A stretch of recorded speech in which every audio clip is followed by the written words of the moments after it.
everyone, it's Dr. Jen Verhoeven, and I wanted to welcome you to the second video in this three-part series, although you can also consider it as the fifth video in a six-part series on distance learning.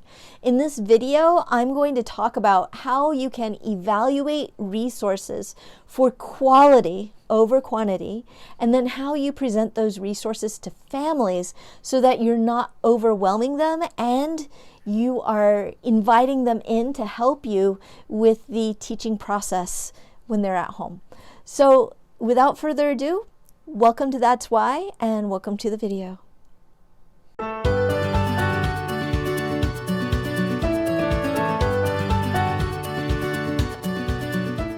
So today I'm going to talk about evaluating digital resources and presenting these to families. And yesterday we talked a little bit about shiny object syndrome. And probably, as soon as everybody started transitioning online, it was kind of a, oh my gosh, what do I need to do? Where are my resources? What do I need to grab? Oh yeah, this is great, this is great, this is great, this is great. It was like running into a kitchen and, what was it? I watch Cutthroat Kitchen these days. And so it's like you have 1 minute to go into the pantry, grab all you need to make a souffle, right? And then so you grab everything you need at the last moment and you go back to your station, you forget the eggs. So at least for me, it seems that way when it came to, school closures and things like that. So at this point, though, it feels like everybody has taken an assessment of all the things that are like in your shopping basket that you collected. And now it's time to really go through and think about how to use these tools that you have intentionally. So I'm hoping by the end of this presentation, it will give you a much better sense of what can you effectively use to be of the most benefit to your students, and then what are some things that you can just let go so that you can make your life and your students' lives a little bit simpler. Okay, so first thing is, as we know, and I'm going to start this with virtual hugs, I'm going to show you something, and I invite you to share this with your children too if you are having them come online, because there is a lot of evidence, and it's obviously we see it all over, that there's a lot of unease, depression, loneliness, all these things that happen with social distancing, although I hate calling it social distancing, so I'm going to call it physical distancing. And one of those things is just the presence of other people. Incidentally, if you hear crunching in the back, that's my dog chewing on her bone. I'm trying to do that so she doesn't come and start barking at the screen because she sees everybody. So I apologize if there's an interruption. That's my dog. So anyways, so when we're not physically present, or I should say opposite, when we're physically present, we receive hugs, we receive that social interaction, that physical presence of somebody, we release a lot of oxytocin, and oxytocin is also called the cuddle hormone. So, when you hold a baby, how it feels really, really good. That's that release of oxytocin. It makes you feel happy and joyful. And, and it's just like when your kids run up to you in the morning and they hug you, it feels really good. And right now, everybody could use a hug, I think. So I'm going to show you a virtual way of doing that. You just hold your arms out, and I invite you to join me. Cross them over, and then just give yourself a really nice, tight squeeze. Breathe it all in. Let it all out. Hold yourselves for as long as you need to. And then let go. And that might be something to show your kids. It may be actually a nice, just quick tool to start the day to say, I am hugging each and every one of you. Even though I'm not here, you can feel me. You can feel my love. Okay? So I share that with you, and I hope you can use it. And you can even remind kids too, when you're feeling scared, when you're feeling lonely, I'm hugging you. Okay? All right. So I want to give you some perspective. I told you yesterday that there were, my Facebook wall blows up. I want to share a dear friend of mine and her son to give you a little perspective of what your students may be feeling. And here she says, one of my sons has anxiety and schooling him is a battle every day. He is overwhelmed before he even gets started. Incidentally, she told me the school assignments are not so overwhelming for him, but it's just the situation that he is in that is causing a lot of this anxiety. So he's sad, he's angry, he fears being wrong, even on the simplest assignments. Regular school was hard for him, not because he isn't very bright, and we all know this, right? It's not the intelligence that gets in the way, but because of his anxiety. He was doing so well before this pandemic. This current situation is very sad, and it is not helping him academically or with his emotional needs. Again, we talked a little bit about Maslow's hierarchy always comes before Bloom's taxonomy. So, you know, I talk about this over and over again, and it's almost counterintuitive because we're so used to being in the classroom and we're so used to hitting our marks, checking our boxes, making those learning objectives, but we're in a different space right now. And so, you know, we just got to do what we can. And I'm going to share some good stuff with you. But I just want to, you know, have you think about these perspectives and what can we as teachers, if we as teachers, because I don't really have all the answers, help with this, right? Can we help? So something to consider. Now, I want to share with you a Facebook group called Educators Creating Connection Facebook group. So if you search that, you'll find Jennifer Terry. And she's also in our group too. So feel free to tag her. And the way you tag is you would just put an @ symbol and then start typing your name and it'll come up. Jennifer Terry is amazing with SEL. She has a lot of suggestions, and she is right now doing a COVID-19 19-day challenge to address students' emotional well-being. And she's got like these delightful 15-minute morsels of things and actions you can do and think about as you know you continue and how to address that. So like I said, as you know, I'm the learning theorist and I do the STEM. Jennifer is so good with emotional, you know, and child development and things like that. So yes, please check her out. And then here is another perspective. Is fourth grader was given 10 worksheets for math, reading 30 minutes a day plus stop and jot post-its, 5 worksheets in science, 3 worksheets writing. This week she started a 2-week assignment where she will be creating a book that has a title page, table of contents, 5 chapters, and word bank. My K to Second Life skills students were given individualized packets and IEP goal sheets. Now, think about you. If you have children at home and you're having to teach, this is kind of similar, right? And then this individual is a staff at her school, and they were told 20 minutes per subject per day. And you can see what the parent's saying. That's not happening. So take those assignments and then think about how you would, if you were physically present, if life was, you know, normal again, how would you teach that? Like, would you just give these to a student and then just say, okay, I'll see you in a week, right? Think about that. And then, you know, like I said, I just want to give you a little bit of perspective on what kids are now getting from people. I'm not saying you are, but I do want you to also consider that this is happening in a lot of places. Okay, so yeah.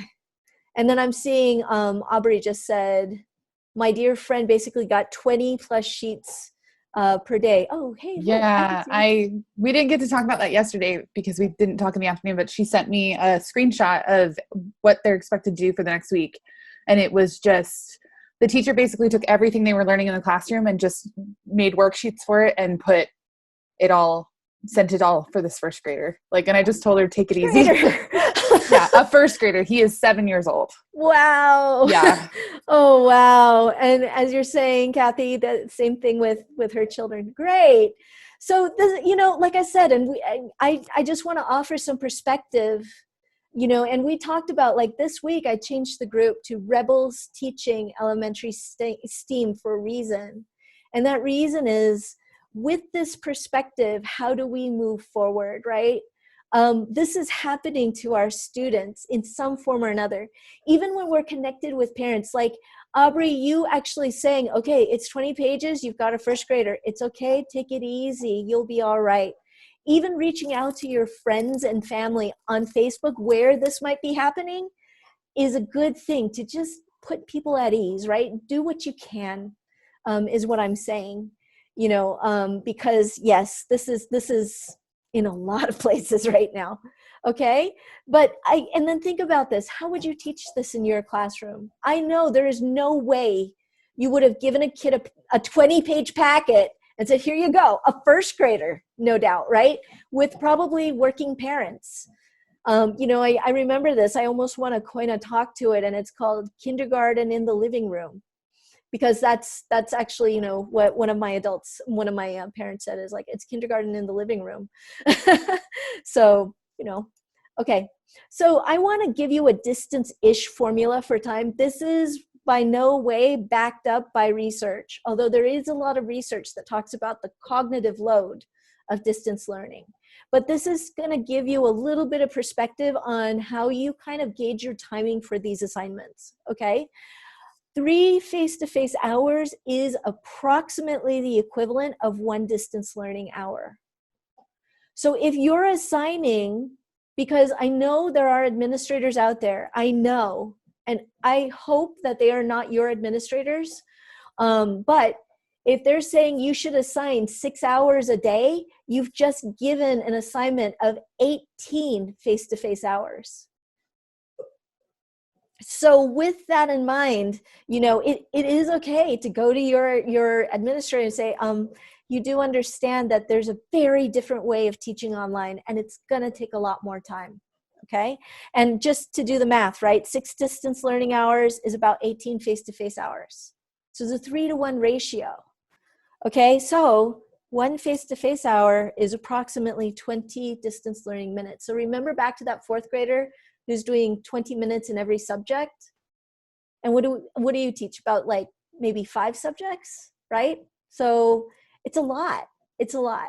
Okay. So I'm going to help you with some ways to, think about being efficient about some of the things that you're doing. So first I want to share with you a definition, because I've always wrestled with this. I'm calling them key people, QPs, my QPs. Okay. Yes, Kathy, integration is the key. So QPs, I'm defining as parents, guardians, grandparents, friends, etc., who are looking after your students right now. We're going to call them QPs, key people, right? These are your team if they are present. But if they're present, we have to somehow be able to get them involved in helping your students learning, right? Again, think about this. If you're to give your students all these worksheets, how would you teach it in the classroom? Okay, so QPs are not teachers. They may be working from home. They may not know Zoom or any of your digital tools. Think about some of the occupations these QPs may be doing, right? They might be, bartenders. They might be, I'm thinking a postal worker.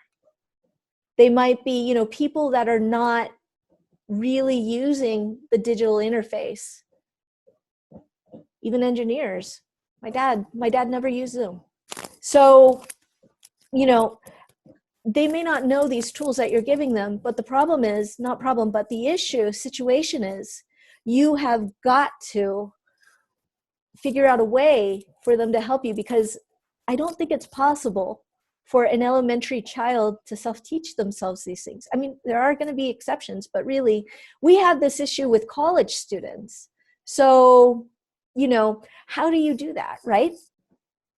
So I want you to have this perspective. Your QPs are substitute teachers who have never taught and do not have any classroom or resources other than the ones you provide. Okay?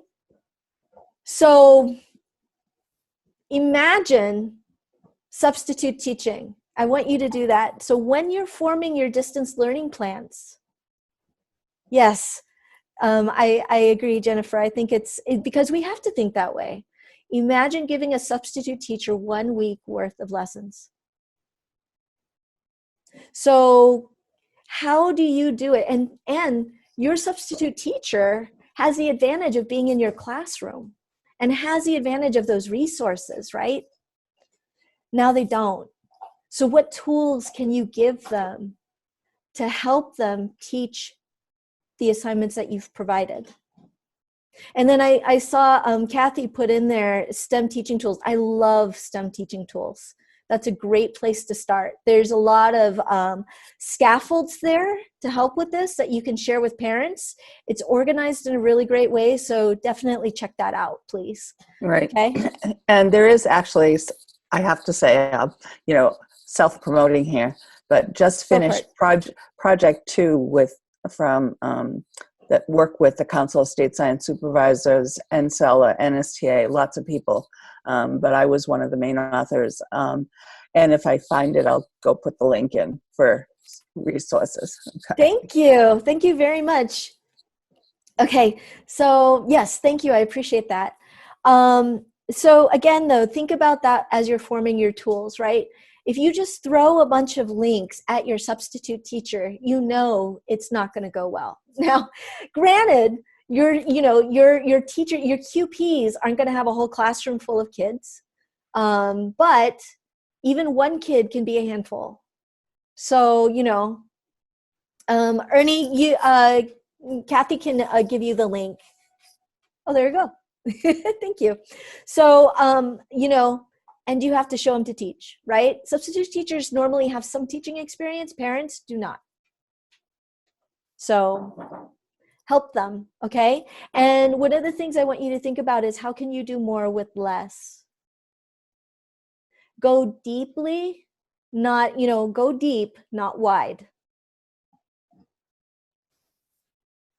And then yesterday, I love this, when we talked about shiny object syndrome, right? Bev coined it as SOS. So if you're going after shiny object syndrome, think SOS, because that's what your parents are going to do. Your QPs are going to be like, SOS, help, right? So how does one thing, as you're thinking about every resource that you evaluate, how does that resource support student learning? How is it enhancing the learning you want your student to do? Enhancing it, okay? What you don't want to get into the trap of is, oh, I really love this app. I'm going to teach my kids how to use this app, and that is my lesson. This is not the time for that. They won't be able to learn it because there's going to be frustration, there's going to be uncertainty, there's going to be fear, and you're not there to help them. So how can your resources support and not add to the cognitive burden? Okay. Can you hear me over the dog? I'm really sorry. I'll try and speak louder. How's that? Okay. So I also want you to think strategically, right? Go cross-curricularly. And Kathy already talked about that. Think about like projects, think about tools. And I just realized my microphone was all the way over there. Okay. Think about, what kinds of projects can be hit in different ways. And I'll give you some examples of that here. So addressing multiple subjects at once. One of the things that I'm seeing that's coming out with these menus is that you've got 7 subjects and 7 things for the kids to do. What's better is if you have one project, one thing for the kids to do, and there's maybe 7 different ways to kind of round that experience out. Okay, so think one thing, and how can that one thing encircle all of these other subjects? So posters with crayons and paper art. Creating things is a great way of addressing multiple subjects. Okay, posters with crayons and art looks at communication. It looks at art. Depending on what the poster is, they could illustrate a math concept. They could say, give a story about it, right? So there's multiple ways to address something and have them look at it, have them analyze it with these different lenses, but it's the same thing. Okay. I like cardboard monsters, have them create a cardboard monster and to, ask them to tell a story about it. What does it need to survive? Now you've hit your some of your standards, right? Your science standards. Where does it live in terms of habitat? How many pieces of cardboard did you use? Decorate your monster, right? This is a way of going deeper and not wider. Okay. And then nature walks are lovely. Notice that I'm sharing with you non-digital projects. When we're doing distance learning, just because we're in digital space and we can do digital doesn't necessarily mean we always should. So I'm seeing a lot of menus that are out there that are all digital. And that's tough. I will give you an example, though, of a beautiful one that my son's FCS teacher, and I forget what FCS stands for. It's Family, Community, and Society, something like that. But what they had was, okay, what chores are you doing today? And write a procedure for them, right? It's lovely. Like, if you can situate things in your students' lives, it's even better. I know Carla, I love Carla's stuff, by the way. So if you haven't, here's a plug for Carla. She does what's called loose parts play. And, yes, exactly. I would love to see this all the time too. Check out some of Carla's things on loose parts play. I mean, she's having, kids make faces from the different materials in her house, right? So doing the things with the things you have doesn't necessarily mean it needs to be in the digital space, but also remember the digital space is, it's a tough place to be. It's a tough place to be. So if you can bring some of these, and we talked about this yesterday, routines, things that they're used to. There are times I have taken up just coloring again, like adult coloring books and drawing books and scribbling right now, because it relieves my anxiety. I think a lot of us are facing anxiety. And so that's one of the things that I do. So invite your kids to do that too. Invite them to color, invite them to draw, invite them to play. In our blog, we have a whole thing on shaving cream experiments. So, they can play with shaving cream and do experiments with that and stuff like that. Give them something tangible that they can touch and feel and smell and all that great stuff. So nature walks. Weather is another one, right? Notice the weather outside. And this speaks to accessibility too, right? How hot is it? How cold is it? This is science and math. What did you wear? What was the color of the sky? Describe the clouds to me, right? This is a way of enriching your child's environment, getting them to notice things beyond the monitor. Okay, I'm going to show you on here, and in the Facebook post, there is a link to the Distance Learning Toolkit. In the Distance Learning Toolkit is a video that will walk you through what's called the Distance Learning lesson template that Aubrey and I designed. Now, I invite you to take a look at the template and use it. Notice how we've simplified things. Yes, Virginia's like, what are the different weeds in your yard? I love that. And they may be able to identify the weeds or even describe the weeds or color the weeds, make a drawing of them, right? There's lots of things that you can do with the things that you have, okay? Notice in the topic, it's like, what's the topic, not the subject? What's the topic? What's the one learning objective? And then, what is the community building activities? These community building activities are your community building activities. Like, what can you do as a teacher to rebuild that learning community that you lost from being face-to-face? How do you rebuild it in the distance learning community, right? What's your driving question? What's the question you want your kids to answer? For example, Carla's like, cook with the weeds, right? Yes, yes. I'm not sure I could do that myself, Carla. I'm very bad with plant identification.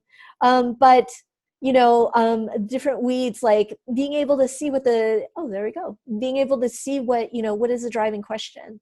What are the weeds that you have outside? That's a driving question. Describe the weather for me. That's a driving question, right? And go deep. What are the resources that help your students answer that? What are the scaffolds? What is the student input and output that you're going to get from your student? And then what are the family instructions? Okay. All right. So talking about resources, here's the thing. When you're looking at your resources now, I want you now to take stock of what you have collected and put together. And I want you to look at those things with this in mind. And don't worry, this is in your homework and you have access to the slides. So you don't have to scribble notes like crazy. Okay. So what skill will your students learn? When I say skill, notice I'm not saying digital tool. I'm not saying technology. I'm asking about a skill, right? This is not the time to introduce a new platform. Okay, you can't teach a new platform right now. Now, there are exceptions, but I'm speaking in the majority. Most of us, this is not the time. This is not the time to go, I'm going to do an entire unit on Flipgrid. Please don't. Okay. How easy is the resource or assignment to implement? Is it easy? You want things that are easy. What's the cognitive load attached to this? And how will your QPs be able to motivate your children to do the work? Your QPs are going to need a lot of help with that motivation. They have no idea how they're going to motivate their first grader to go through 20 workshops. Okay, sorry, because everybody is home, the dog is extremely spoiled now. And yeah, she wants to go out. So anyways, okay, so what's the cognitive load, and then how do you motivate? How are you going to share tips? Your QPs are going to really appreciate any tips that you can provide. And if there's student-specific tips, like if you know, for instance, that one of your students is extremely motivated by something, share that with your QPs. They're going to really appreciate that right now. Okay, Jennifer, I love that. Keeping it real in distance learning. Life is still happening. Absolutely. Keep it real. Okay, so questions to consider for your QPs, like when you're designing these resources and things. What's the learning objective around your resource or activity? Remember, I didn't say objectives. I said objective. One a day. One a day. Okay, not 7 subjects. One a day. Okay, how is the activity supposed to be used? This is stuff that you want to share with your QPs. Substitute teaching, right? Substitute teaching. How long? How often? When? Chunking things down into different pieces of time, right? We talked about this yesterday. Like at the end of the day, where do you suggest they could be? And like I said, keeping it real. So you gotta, make sure that that's a piece in there. But if they don't hit that because of, whatever's going on in their lives right now, it's okay. So don't, yeah, you know what I'm talking about. Okay, why is this activity being used? Why did you choose this particular activity? And then what teaching aids will you need to provide to your QPs to help them out? And like I said, these are all in the homework. So, all those questions are there to help you out. Okay, self-directed learning. I'm willing to bet every QP right now will really appreciate time for them for themselves, like time to do work, right? Their own work. And so I invite you to go into the teacher toolkit and share these games and platforms for self-directed learning. Now, Aubrey has spent weeks putting together some of these games and platforms that are fairly easy to learn and play. They're games. Okay, so they're actually designed for the self-directed learning. These are games that we found have some educational value, but the biggest importance is you can have a kid go on there and they're going to learn something. It's going to be a safe place. It's not like they're playing Grand Theft Auto, right? So I was just going to add too, if you have parents who have their kids playing like Minecraft or Animal Crossing or anything like that, you can just tell parents to have them like to point out things that they're doing that include like math, like if they're paying off their home loan in Animal Crossing, or if they're traveling to a friend in a different time zone, just point out different things in those games and suddenly it's educational, you know? Yep. So a lot of what they're already doing you can add in, you can remind parents to add in educational content without really doing much more than they're already doing. Yep. So, absolutely. And I would say, you know, as Aubrey was saying, that you may even include a question to ask your QPs is, what are your kids playing right now? What games are they really into? Then take a look at those games, because I'm willing to bet you might be able to hit several subjects with them. Okay. Where is the game platform, Ernie? It's in the teacher toolkit, and Aubrey can probably help you out with the link on that. Okay. So games are excellent for self-directed learning. We put in some pretty fun ones in there, like Where's My Water? That's one of my favorite games. You know, Cut the Rope, and some other things. Books. Yesterday, I forget who it was, but they asked us, they can't link to YouTube. They can't suggest YouTube because of their district, you know, because of their district rules and things like that. So they were looking for places where kids can read or, you know, look at like, what are they called? Audiobooks. And I realized, check out your local library. A lot of the librarians may not be physically at the library, but if you send them an email, they may be able to work something out with you. Because one of the things I found out in my district, I actually asked, our district did a survey about what were the things that we needed. And books. The local library may actually have audiobooks. They may actually have a bunch of resources there, because a lot of QPs are saying that what they need are books. You know, children's books, physical books, things like that they can use. So yeah, see if you might be able to use the resources from there. Videos are great. Even like, I don't know, movies that you like and stuff like that, invite parents, because now people are loving Netflix right now. There's different places where you can have kids look at videos, right, while their parents are working. Like, I'm sure having a kid watch a movie for an hour and a half is still going to be precious time for their QP. Challenges. I think in the Facebook group, and I will link it later, Carrie Tracy is one of our partners, and she does a number of amazing STEM challenges, you know, and she created a week-long video series. Same with Vivify STEM is another one, where, you know, the kids can watch the video. It walks them through how to do the challenge. And it's with basic things, you know, like foil boats, for example. And she actually will lead them through the video.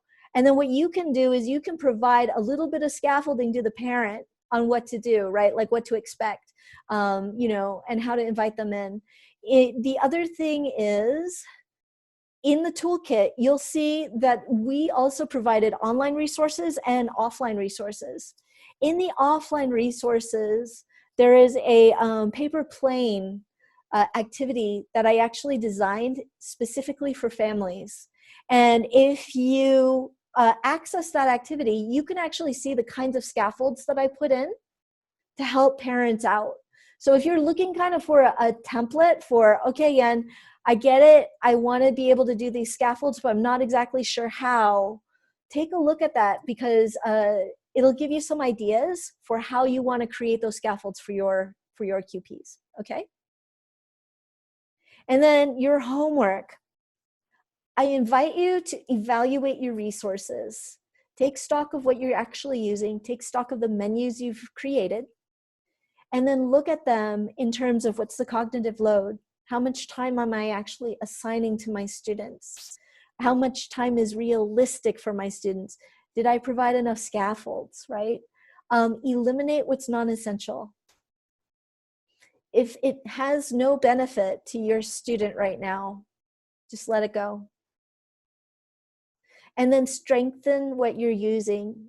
Give those resources out, give the scaffolds. If you find out that your students are playing Minecraft, say a parent says, oh yeah, my kid is playing Minecraft right now, then say, okay, well, here's a Minecraft challenge, right? You know, not saying that you need to invite all parents. Like, when we say a menu, it's sort of like, it really is a menu. If I go and I want to have lunch at a cafe, I have a menu, right? Of, you know, beverages, of, you know, appetizers and the main entree. And people get to decide based on what their preferences are. One of the menus that I've looked at that I really liked is, it was just a grid of activities. And the instructions were, parents, you know, or they said, just pick one to do a day. And that was it. And then in those menus were, like, you know, different things. And maybe you have one that says how you use this, you know, for QPs, how, you know, your student is supposed to use this, what to expect, what to ask, right? Like, again, substitute teacher plans, right? And maybe there's a Minecraft thing in there. I would really say, I think having a totally separate sheet to just say, if you are busy, here are some educational sources, games that your student can do right now to give you some time to do your own thing. I think a lot of people would appreciate that, actually. Okay, manage up and down. We talked about managing up for letting our admins know what we're doing, and also having them share the responsibility of that. And then managing down, which I think this whole presentation has been, you know, talking about managing down. Who are the people that you serve and how are you serving them, right? Your students and your QPs. In the homework, there's a little bit more about that. But basically, when you complete that homework and you're noticing, hey, you know, my district really is assigning way too much, or my district is saying I need to assign 6 hours of instructional, you know, face-to-face time. Now you can go back and say, no, I really don't think that's realistic at all. Here's some of the issues I know that students might be facing right now. In that homework, actually, is it in the homework? No, yes, it is in the homework. In the homework is a quick suggestion of questions that you can ask your QPs to get an idea of what your families are facing right now. And that also will give you some justification for the decisions that you're making that might be against your administrator. But if you can provide strong justification against it, that's going to help your cause.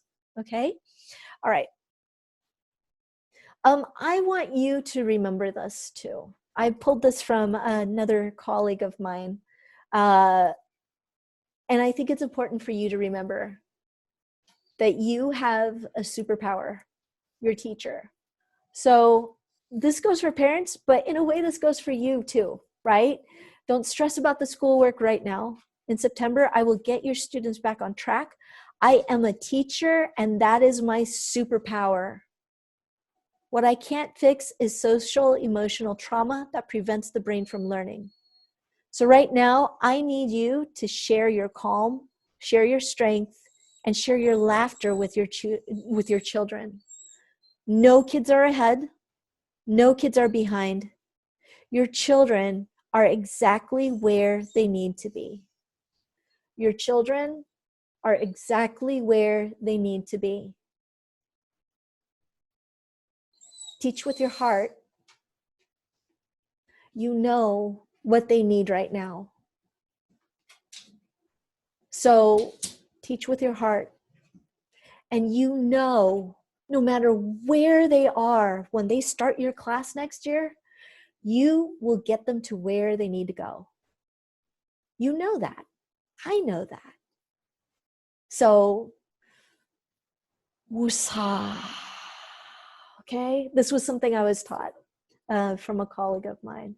When everything's got really rough, when everything's just, you know, was too much, he'd go, woosah. You're awesome.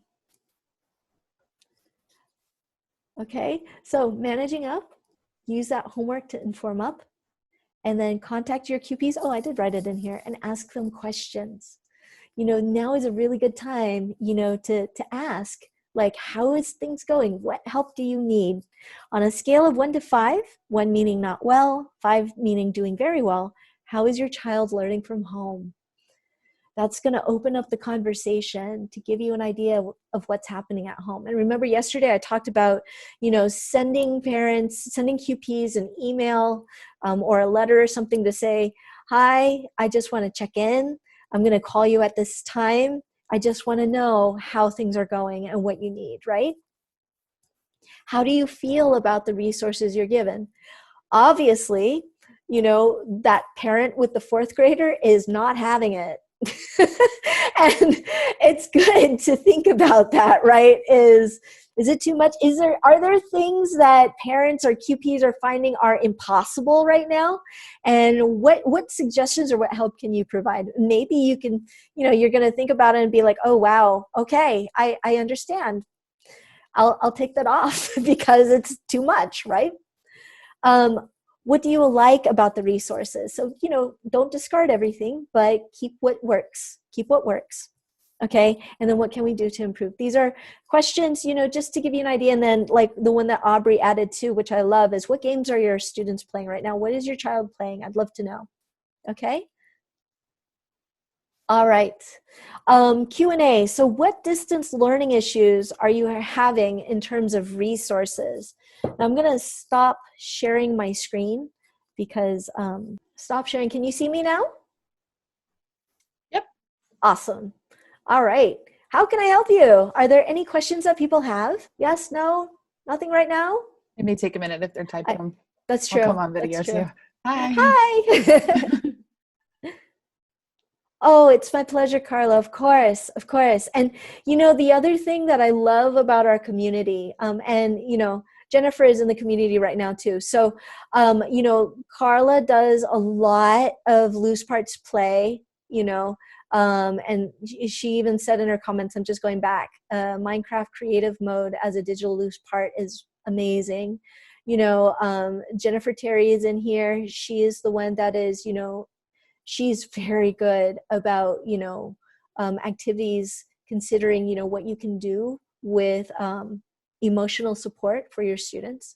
Like I said, she has a great group, and I invite you to join it. Let's see. So, you can even ask the folks that are in this, and then is Kathy still on, or did she leave? You can always tag people too in the group. I love that you're here because, I can put a plug in for you because we have just a great, community of resources and people. So yeah, I agree, Carla. I think parents really need a lot of emotional support right now too. I completely agree. I think everybody does actually. Share the virtual hug around. Maybe we should make a diagram of it. I don't know. Yes, I think everybody does. And that's the other thing too. Be gentle with yourselves. Don't beat yourselves over the bush. Don't beat yourselves over the head with this. Be gentle with yourselves. It is unreal right now. And it's totally okay to sometimes go, all right, I don't really want to do anything right now. And know that you're not alone in feeling that. There's a lot of people are coping in their own ways. And you have every right to cope in your own way too. So, just keep that in mind, please. Be gentle with yourselves. Anything else? If you've got kids playing Fortnite, that also has a creative mode. And I have friends who I think their kids are like 6 to, I wouldn't let them go online alone on Fortnite. It's a pretty wide expanse community, but they've also got a creative mode where they can play with different like bouncers and things that launch them up into the air. My friend was playing with the size of his glider. Like my friend's kid, he's I think 8 now. And so they're learning like engineering and building things in those technical spaces, even though they're just playing. And they prefer that over like the stuff where they're, fighting each other. So they like playing in those more creative spaces, especially the younger kids, I think. Oh, So, nice. When yeah. I they see a lot of that too. And I then challenge my kids a little bit. Well, how can you bring that to life in real life too, not just in the digital life? And so they've been making like pickaxes and swords and things out of cardboard and such. And I've done like whole nature programs around Minecraft in the past. And I know at least one of the kids right now went to like his birthday party around it. So we'll do all kinds of STEAM activities around Minecraft just because that's what they're interested in right now. That's awesome. That's awesome. And like I said, you really should join Carla's group.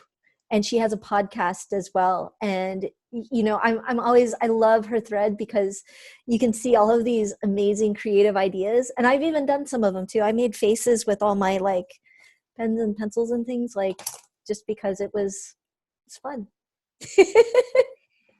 Thank you, Carla. And so, yes, you can ask her for ideas, you know, on sandbox games and tools. And I love that idea of like moving from the digital space to the physical space. Like deep learning happens. So here's my learning theorist hat. Deep learning happens when you go across those modes like that. It's lovely because you're having children.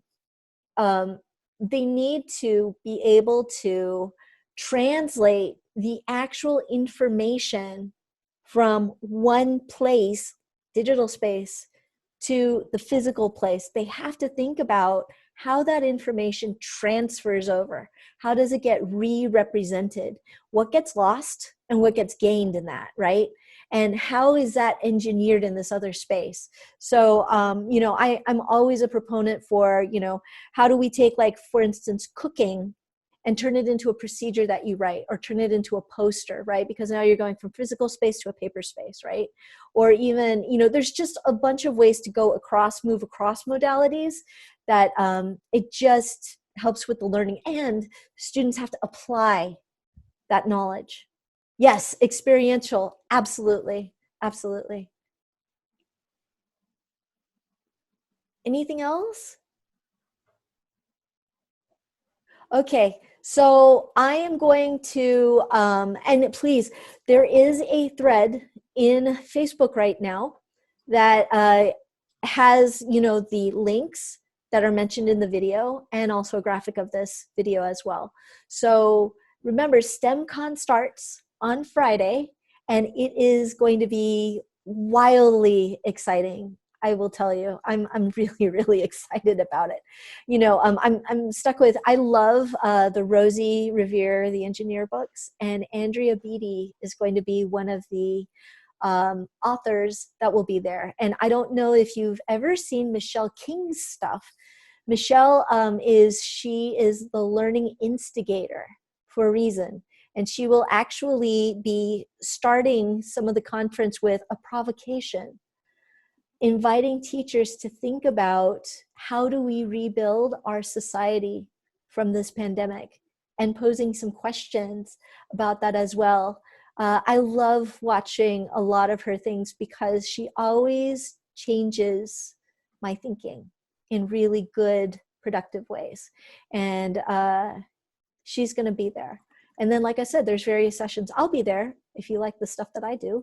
I've got a few panel sessions that are going to be at the conference as well. So if you post takeaways in each of the talks, and Aubrey is great. She's keeping track of the takeaways. So even if it's in a different thread, we'll find you. Okay. I have 2 free tickets to STEMCon to give out, and we will announce the winners of those tickets on Thursday. So don't worry if you can't make the talks right now. You'll have until Thursday to watch and respond to that. So today's takeaway, please post your takeaway in the comment section. And also, if you ever have any questions, now you know you're meeting a number of experts that are also on this talk with me. Please go ahead and tag them, join their groups, say hi, ask them questions. We are a community. We have to pull together and help each other. So thank you so much for being here today with me. You will see this video come out soon. It's going to be in the Facebook units side. I will post it. I will also post a link of this also in the main discussion, but I know sometimes it can be kind of confusing. So if you are looking for any of the recordings and one place for them, they are in the learning units of the group. Okay? Thank you. Thank you. And then Carla adds here, this time period of COVID may make a positive impact on education as well. I completely agree with that statement. Absolutely, 100%. And I think it puts us in a position where we actually, no, I'm going to go back to what Michelle told me when I talked to her last week. She said, teachers come from a noble heritage of creating our society and our history. And right now, with COVID, her invitation is, what does that next step look like? And how do we as teachers, now we're learning so much, right? This is like forced professional development 101 on a scale that we have never heard of before. What do we take from it? You know, and how do we build it? So, okay. Thank you so much, everyone. Thanks, Ernie. Yeah, your dog just flagged you too. Yes, I understand that very well. I will see you tomorrow. Bye-bye.